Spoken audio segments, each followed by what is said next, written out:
এক পাগলে বলছে, আমার আল্লাহ যদি খুশি হয়ে আমাকে জাহান্নাম দেয় আলহামদুলিল্লাহ। এবার শিক্ষিত সমাজ যারা আমাদের মতো কিছু আছে না, বেশি পণ্ডিত, এবার যাই বলতেছে সবাই চাই জান্নাতে যাইতে, এই পাগলে চাই জাহান্নামে যাইতে। কত বড় গাদা। পাগলে মুস্কি হেসে বলে যে, হ্যাঁ ঠিকই বলছেন, আপনাদের মতো সুস্থ আমি হতে চাই না, এই পাগলেই থাকতে চাই। এবার তাদের একটু টনক লটলো, কই কেন? সবাই চাই জান্নাত, তুমি চাচ্ছ জাহান্নাম।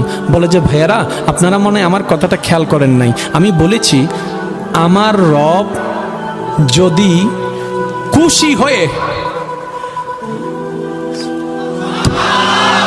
আমার রব যদি খুশি হয়ে আমাকে জাহান্নাম দেয় আমি সেটাও নিতে রাজি।